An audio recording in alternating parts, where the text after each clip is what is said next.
लग्नाचे दागिने म्हणजे श्रीमंत पेशवाई दागिने. नाशिकचे सुप्रसिद्ध सराफ मयूर अलंकार सराफ. ताज्या बातम्यांसाठी नाशिक न्यूजच्या YouTube चॅनलला सबस्क्राईब करा आणि बेल आयकॉनला प्रेस करा. नाशिक शहरासाठी अत्यंत दिलासादायक बातमी आहे. शहराला पाणी पुरवठा करणारे गंगापूर धरण आता जवळपास 100% भरलंय. ऐन उन्हाळ्यामध्ये धरणातील कमी पाणी साठ्यामुळे गेल्या काही महिन्यांपासून नाशिककरांना एक दिवसाआड पाणी पुरवठा सहन करावा लागत होता. मात्र आता त्र्यंबकेश्वर आणि घाटमाथा परिसरात झालेल्या मुसळधार पावसामुळे परिस्थितीमध्ये मोठा बदल झालाय. अवघ्या 2 दिवसांमध्ये गंगापूर धरण पूर्ण क्षमतेने भरल्यानं गेल्या 8 ते 10 दिवसांपासून धरणातून पाण्याचा विसर्ग सुरू आहे. या पाण्याचा फायदा जायकवाडी धरणालाही होत असून संपूर्ण भागातील जलसाठा वाढलाय. दरम्यान परंपरेनुसार शहराच्या प्रथम नागरिक महापौर हिमगौरी आहेर आडके यांच्या हस्ते वेदमंत्रोच्चारात जलपूजन सोहळा पार पडलाय. गेल्या 4 वर्षांनंतर लोकप्रतिनिधींच्या उपस्थितीमध्ये हा सोहळा पार पडल्यानं त्याला विशेष महत्त्व प्राप्त झालंय. आपल्या नाशिक शहरात जी काही संस्कृती आहे, जे काही आख्यायिका आहे, त्यानुसार आपल्याला सगळ्यांना माहिती आहे की आपण गोदावरीसाठी आणि गंगापूर धरण जेव्हा 90% जास्त भरतं तेव्हा हे जलपूजनाची आपल्याकडे प्रथा आहे. आणि त्यामुळे आज प्रशासन होतं 4 वर्ष आणि त्यानंतर ह्या 4 वर्षाच्या प्रतीक्षेनंतर आपल्या खरं तर गंगापूर धरणाला म्हणा, गोदामाईला म्हणा, हा जो सन्मान आहे तो आमची जबाबदारी आहे.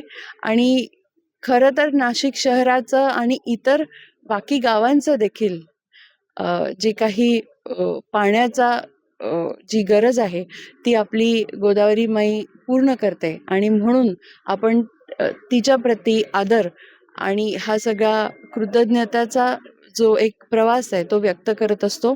येणाऱ्या कुंभपर्वामध्ये हे जे सगळे काही कामं आहेत, शेवटी आपण सेवेसाठी करतो, धर्मासाठी करतो, मानवतेसाठी करतो. जी जनजागृती ह्या निमित्ताने देशभरात, जगभरात होणार आहे ते आपल्या धर्मासाठी आणि संस्कृतीसाठी आहे. आणि त्याचाच एक भाग म्हणून हा जलपूजनाचा जो सोहळा आहे, जी आपली प्रथा आहे, ती आम्ही सर्व गटनेते, लोकप्रतिनिधी, प्रशासन, आयुक्त या सगळ्यांनी मिळून आज केली आहे. इकडं हेच आहे की आता नाशिकमध्ये येणारा जो कुंभ पर्व आहे तो एका वेगळ्या दृष्टीने सगळे त्याच्याकडे पाहत आहे. तो निर्विघ्न पार पडावा आणि येणारा कुंभ जो आहे तो नाशिक करता, त्याच्या पुढच्या 25 वर्षाकरता हा मुहूर्तमेढ असेल. आणि त्या निमित्ताने नाशिकची जी प्रगती आहे ती उत्तरोत्तर होत राहावी.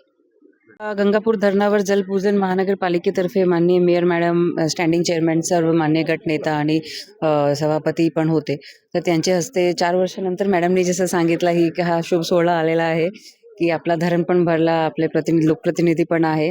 आणि जल आपल्या ह्या जीवनाचा सगळ्यात मोठा म्हणजे आश्रय असतो. तर त्यासाठी पुढच्या वर्ष आपला चांगलेपणे आपण कुंपण करू शकणार. आपल्या लोकांना म्हणजे जे नाशिकचे सर्व नागरिक आहेत त्यांना त्यांच्या अधिकाराचं पाणी पण देऊ शकणार, अशी प्रकारची दृष्टी ईश्वराकडून नाशिकला झाली आहे. त्याबाबत आज आपण इथे पूजन केलं आणि पुढे पण असाच प्रकारे आपल्याकडे हे जल असा उपलब्ध राहील अशा आपण हे केली.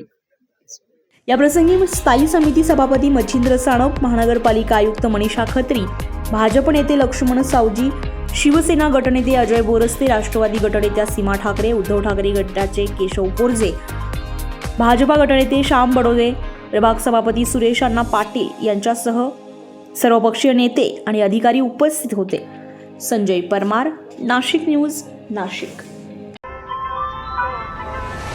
ताज्या बातम्यांसाठी नाशिक न्यूजच्या YouTube चॅनलला सबस्क्राईब करा आणि बेल आयकॉनला प्रेस करा.